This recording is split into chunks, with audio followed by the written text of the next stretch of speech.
Hi guys, welcome to the channel. My name is Martin's Lego Fan UK. Welcome to another Monday Creators Meet. And today we have the awesome Ben Andrews, who has designed the Palm Hill Skate Park. So thanks for joining me, Ben. Welcome to the channel. Oh, you're so welcome, Martin. Thanks heaps for having me. Hey. Yeah, thanks for joining me. Now, Ben, you are all the way over in Australia, Melbourne. Yeah, absolutely. The time is now 12:15 in the UK. So what are we looking at over then? 9:15? Yeah. 9:15 for me in the PM. Very exciting. Yeah, so it's one of those, find the best time for me to speak to you, because obviously you're probably asleep when I'm at work and things like that, so it's a bit awkward. But Look, really, there's no wrong time for me. That's fine. So guys, we are chatting today about the Palm Hill Skate Park on Lego's Ideas. Now, Ben is on 728 subscribers as we record now, and he's got 406 days left to get to the 1,000 mark. And yeah, we're just going to have a chat to find out what your thoughts are about your design, and basically then we'll put a link in the description, guys, for you to head over, check it out, and add some support. So my first question to you is, what made you want to design a skate park? So many reasons. I think I used to skate a huge amount when I was a fair bit younger. I don't anymore. I've got a pretty tender back a lot of the time. And skating for me was some amazing sense of freedom. I was never an amazing skater. I wasn't in it for tricks, though. I hung around with guys who were incredible in bowls and incredible in skate parks, street parks, anywhere they could put four wheels. But for me, it was always about transport. I'd skate from Melbourne back to almost my house, which was 5 or 6 hours of skateboarding, like really long treks. I loved it. It was something really nice about being completely self-propelled on a board. Now, something I think part of the other element of inspiration for me to create that in like a skate park within the Lego universe is, though skateboarding has been incorporated into even modern sets, but previously the X Games sets and sports related sets, the vast majority of them are very sports related and not related like lifestyle. Now, skateboarding is, if you speak to any skateboarder, it is a very creative passion. The dynamics are all about figuring out foot placement, weight distribution, moving one trick to another, how to keep momentum going, how to transfer that and transition that into something else. And that takes incredible duress, whether it be physical duress of hitting the concrete time and time again and building that resilience to go, no, I'm going to nail that.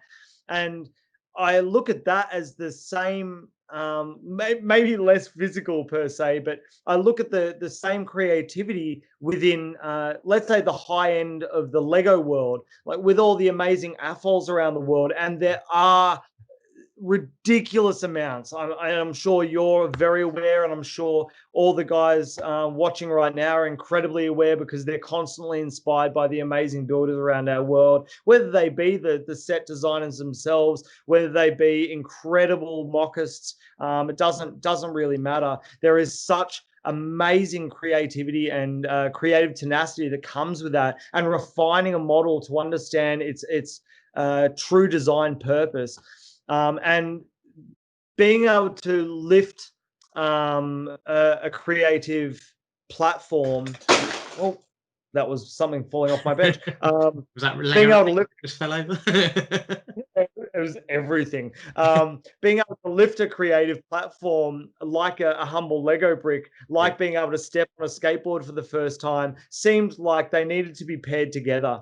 And I really wanted to be able to articulate something. So I built one in physical form a few years ago, and I loved it so much that I turned it into a digital form.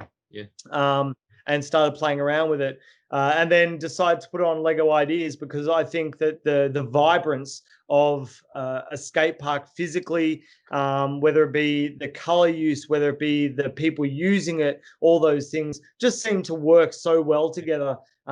And really, I felt like it kind of needed to happen. We didn't need these tiny half pipes in a Lego city. We needed like a fully Yeah, blown a skate proper park. park. Damn it, Yeah. that's right. That's right. And if you for yourself and any watchers at home, one of my major inspirations behind the structural side of it, there's a company in Melbourne called Convic. That's Convic, and Convic are some of the world leaders in skate park design, and we're incredibly, I guess, blessed to have them in Melbourne. They're amazing, amazing engineers, all skaters, very passionate about what they do. And if you check out their website, you'll see the most ridiculously beautiful active spaces possible. And I kind of wanted to articulate that in a Lego form. Yeah, I'll say it looks really good. I mean, I love the color scheme. I love the little flashes of orange, and I think it makes it kind of pop. And you've built it in like a modular style as well, so you can connect it to other buildings, car parks, that sort of thing. Yeah, I did build it to a modular styling. I think the thing that is a little bit shocking for a lot of people is it's actually built on a 48 by 48 base plate. Yeah. So it's a much larger than regular modular size. Regulars are 32 by 32, and so that becomes a very formulaic thing. Now, the reason I did build it, two reasons I built it on a 48 by 48, but kept the modular stylings, is that with a 48 by 48, you get so much more room on the inside of the skate park itself. And you speak to any skater and they'll tell you that there needs to be room for flow and room to be able to move from one place to another. Otherwise, you can't keep your momentum. You can't keep that. And I think it's that in the Lego world needs to be articulated. Otherwise, part of the point is lost. The other thing is when you actually plug a 48 by 48 base plate as a modular unit alongside the other ones, all of a sudden you have room for back alleys, you have room for car parks, you have room for all of these other things like you mentioned. And a lot of the modular cities I see, though very beautiful, whether they're mocks or sets put together, it doesn't matter, they're very beautiful, but they lack that little bit of nuance that brings it into something a little bit more realistic. And so whether that be, not being able to park your Porsche 911 behind a bookshop or whatever it is, all of a sudden you actually need more space. But there's nothing to articulate that. And so I felt that by adding that extra 16 stud element to it as well as giving it more room in the actual skate park itself, it would allow people to extend their cities and have all this new free space to actually grow in. Yeah, because that's the problem with a lot of modulars, isn't it? You can get too much crammed in one area. Like say you got, it's good to obviously have a city. I'd love to have one, but not allowed yet. But yeah, being able to do that, I mean, the size of it works really well as well, because being square, it kind of works really well with your design. I love all the trees, the foliage, that sort of stuff, the lights. It works absolutely amazing. And in your updates, you've got some like half pipes and grind rails and stuff like that as well. Is that something that you can swap out of the actual set, or is it just something you've just added just for a bit of fun? It started as a little bit of fun, to be honest. I love building skate elements, and I built over time physically. I really wish I could give you a number. I built so many weird rails and all kinds of things. But it started as a little bit of fun just for me to knock up a couple. And then I went, okay, you know what? I'd be stoked if I got to 200 likes, right? Like I would be absolutely stoked. And so to say thank you, maybe I'll put up a couple of these modular units and chuck the instructions on Rebrickable, so then people can download them, build their own modular skate parks, and have one, and allow it to get as big as they want. And so now I think I've got 5 up there. I'm actually about to put up another sixth at the moment. I'm in the process of finalizing the instructions. I've got a seventh in the works, and a booklet of ideas of things that I actually want to refine onto either 16 by 16 or a 16 by 32 basis once we get past 1,000 votes. And I think part of the thing with Lego Ideas is by keeping to the same understanding within the update structure, which I really like that structural thing they've put in place. It allows for all those ideas to be taken into concept. So let's say magically and hypothetically, the set reaches 10,000 votes. It goes through the review phase, and boom, it's made into a legit set. I would like to see the Lego set that comes out of it not necessarily being restricted to just the core elements in which I've got. Yeah. Like on the Lego Ideas campaign itself on Palm Hill, you can see that there's a grind box that's replaceable for a grind rail. And I like that idea that you can actually modularize and make do how you would DIY within your own skate park. And I would like to see a lot of other things incorporated. I'd like to see some grind boxes, or I'd like to see some really funky rails being put in, or whatever it is. But I think the option would be really great. And so I'm wanting to put out more and more of these. And I'm asking any skaters that are out there, any Lego AFOLs or FOLs, T-FOLs, any Lego skaters that are out there, if you like the idea of a particular type of element that I haven't covered yet, hit me up on Instagram, hit me up on Lego Ideas and say, dude, you need to put this in, and I'll work on it. And I'll make a set of instructions, I'll put it up there, and hopefully that'll be brought into the set itself.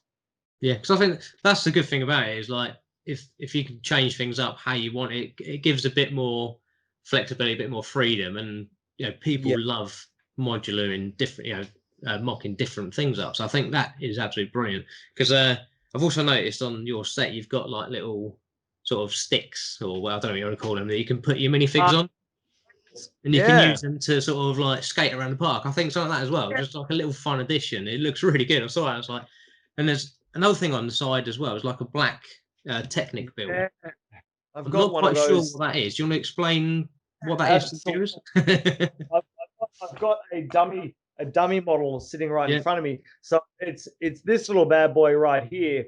So this here is designed for your smartphone to sit in. So then you can do your own stop motion animation with your skate.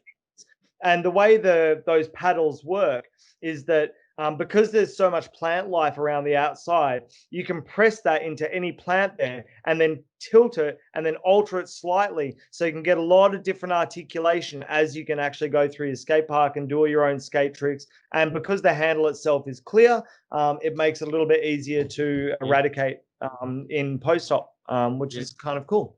That's really good. Actually, I'm glad you actually explained about that. That's actually really good. So, you can imagine there's a lot of stop motion sort of YouTube channels around, which some are absolutely amazing. There's a few that I follow that are absolutely amazing. I couldn't do it. I tried doing one, and it was all like all over the place. Yeah. No, I can't do it. But some of that again, it adds another element to your design. It's not just here's a skate park. That is it. You can change things, take things out. You can do your stop motion. The more you see in this set, there's more and more potential of what you can do. It's just, it's really, really good. Thanks, man. I've been really inspired. Well, before I put it up on Lego Ideas, I did a series of movie sets really from a mate of mine over at Production Journal on Instagram, and he's amazing, dude. Like, this guy's stop motion animation is flawless, and he's such an incredibly lovely young dude. And so he asked me to make him a saloon for a stop motion that he was running, and so I made him this saloon and a whole lot of sets around it, so it looks actually like a movie set with a little makeup suite and trolleys and camera dollies and this kind of thing. And then when what is it called, Wild Wild West came out, I watched it and just went, "You're a freak! Like, this is amazing, man! Like, I can't believe how well you've articulated this."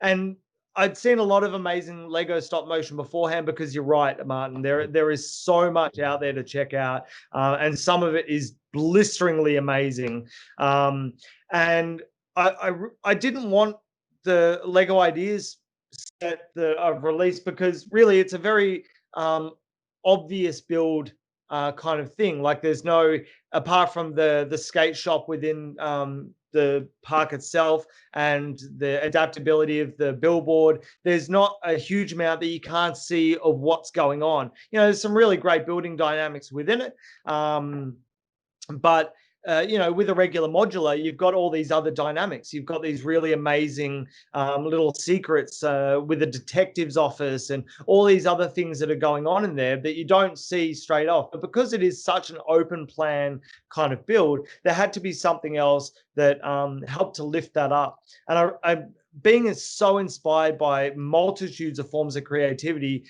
production, especially guys like Production Journal and Cheap Jokes and all those kind of guys who are really, really amazing at what they do with animation, stop motion, all that kind of stuff. I went, there has to be a way to be able to bring that to you and to everyone else who has one of these things and can just plug in and do it straight away, and get better at it, get like hone your own creativity further and further and further, just, well, like skateboarding.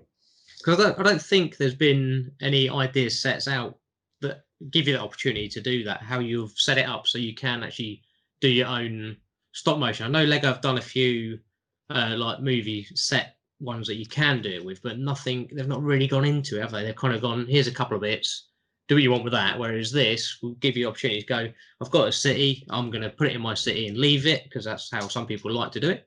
Yeah, then you've got someone that go, actually, no, I'm going to do this, and I'm going to, like, say, go on your Rebrickable, download like 3 instructions for other parts, and go, actually, yeah, I'm going to do it with this, and I'm going to add this in.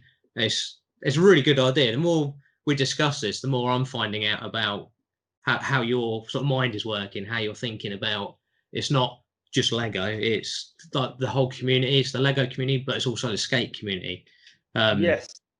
I've never been a part of it, because I think when I was a kid, I had a skateboard, I fell off, grazed myself, cut my leg. Absolutely rubbish. But my eldest daughter, she used to go down the skate park all the time. She lives in Denmark now, but she used to go down all the time. She's got 5 or 6 different skateboards, penny boards, you name it. But I've never been one at it. But I can see the appeal for this for even people that don't know how to skate or don't know much about skating. You don't need to know it. It's just really good. There's so much detail, and yeah, I actually really love it. I think it's really cool. Thank you so much, Martin. Cheers. I'd really like to, I think one thing that I really got out of the skate community, predominantly the guys that have inspired me so much over my life, is the perseverance to get better. And the perseverance to be creative, whether it pushes you or drives you, or whether it crumbles you and rebuilds you.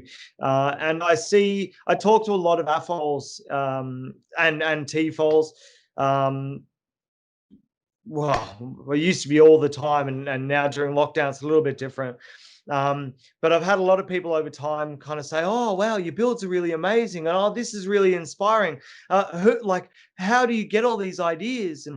And I think one thing that I get my ideas from is the willingness to push yourself, and the willingness to try and build that resilience, and not go, "Oh, this didn't work, how unfortunate," but have like 1,000 little things sitting around you made of really obscure dynamics that just sit there and just sit in your studio. My studio is filled with them, and I constantly look over them and go, "Oh, that's a really interesting dynamic. I wonder how that could work. Oh, cool. Now I could make a walkway, or now I could make a whatever it is," and just push the next thing and push the next thing, and develop further and further and further, like any artist, like any creative person.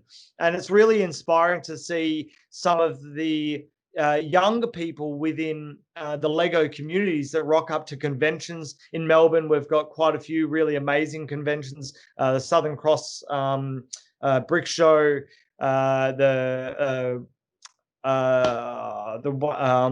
Brickvention and not Queensbury Bricks. I completely blanked on the name there.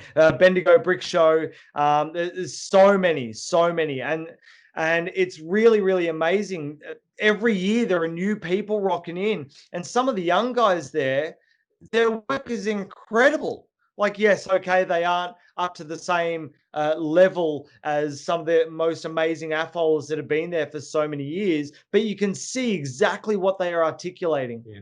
And they are not afraid to go, that's amazing. How did you do that? How can I do that? What is this? Check this out, and ask these really poignant and challenging questions and actually get better.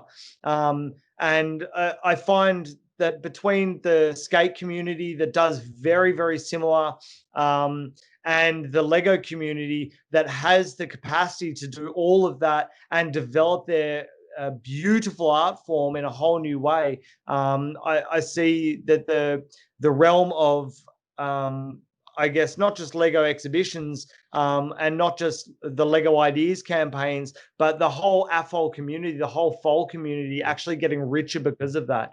And so the most inspirational people that I come across, the 6 and 7 year olds, the 9-year-olds who go, hey man, I just built this really cool spaceship. Check this out. And me going, huh, that lantern fits inside a barrel really well. Like, how did you? Yeah, they got no fear of it. They don't go. No like, fear. I'm not very good with doing my own stuff. I've done a couple of bits. I've dabbled a bit, but like I say, the more you learn at that age, they kind of go, well, if it's wrong, I don't care. And they, like I say, they just experiment, play around. I've noticed it a lot with doing YouTube videos and that. I never thought I'd be doing this. Never thought I'd be doing live streaming. I thought I'm going to be doing a few speed builds, maybe a few reviews, and that's it. But it's kind of just gone. This is what I plan on doing, and it's just gone whip up here somewhere. And world is our oyster. As long as you're happy doing something and you want to learn, I'm learning all the time, and that's what I like about this. And like I say, the Lego community is absolutely awesome. There's some really, really nice people. Everyone seems to be really friendly, which is cool. Yeah. And with Lego ideas as well, what I've noticed is if you went, oh, here's my Lego idea, no one's going to turn. Not many people will, hardly any, turn around and go, well, I'm not going to support that because I want to get to 10,000. Everyone kind of goes, I'm going to support you, and hopefully you'll support me, and help each other out, rather than just all going, no, I'm not going to support that person because I don't want them to get 10,000, but I do. So it's strange. It's such a really, really cool community, and I say there's a lot of love out there, which is you don't see it everywhere else. Yeah, totally. And especially in these bizarre times that we find ourselves in right now, between the necessity of creativity and creative thinking, and especially with the online communities now that are really, really hitting the road running, there are brave new ways to reach people. And I think one of the things, like you just said, within the Lego scene of things, is people are just dumping their models online and going, hey, this is what I've done. And other people are coming back and going, dude, that's really great. Whether it is the best thing they've seen or not, there has been something in there that's really inspired them and really pushed them to go, man, you are pushing yourself. Congratulations on going further. How far can we actually take this? And like guys like yourself, Martin, it's really great to see. Like you were saying earlier, this is under your 10th video, like interview like this, and that's excellent. This is exactly what our AFOL, TFOL, FOL realm needs. We need platforms to inspire each other. We need platforms to open the world up for each other, and go, you were good enough to start with. Like, show us what you got tomorrow. And it's great. So thank you. That's like, it's really good. I thought I'd never talk to people halfway across the world. I was speaking to, obviously, you're in Melbourne. I spoke to Ivan, who's in the Philippines. Excellent. There's a few guys in Australia, you're in Australia, in America that I speak to. I speak to people in Europe.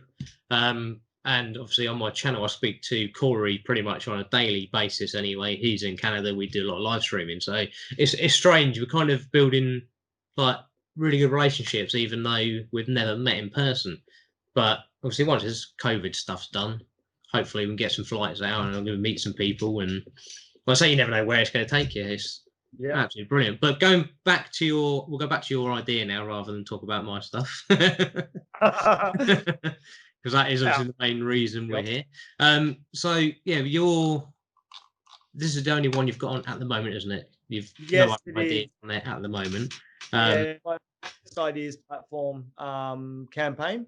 But I am working on a couple of other little bits and bobs that will hopefully be finished and ready to launch if I can figure out the last few dynamics for them by the end of the year, which will be pretty exciting as well. Yeah, so it's really good. So guys, I'm going to say as well is make sure you do check out Ben's idea on here. There is a link in the description. Do make sure you go on there. If you haven't got a Legos, that's not right, is it? If you haven't got, I get told off for saying Legos, when I wrap across the nipples. Yeah, whoops. If you haven't got a Lego account, it takes a few minutes to make one. Obviously, you can use it on the Lego site. You can use it on Lego Ideas as well to do your voting on here. So have a look at what other people are on there, but do make sure to check out Ben's idea on there. It's absolutely brilliant. I think anyone with a city should vote for this. I can imagine this in the middle of someone's park. People are always building parks. I can imagine this in the middle next to that, maybe some coffee shops around it. It's going to be one that's going to look really cool. So I want to say thank you for coming on to the channel as well. Really enjoyed speaking to you and seeing almost how your mind works about how you see things and why you want to do certain things. It's been absolutely brilliant. It's been a pleasure to have you on. Oh, the pleasure is mine, Martin. Thank you very much. And guys, don't forget, check it out, and we'll see you again soon. Thank you a lot, guys. Bye-bye. Ciao.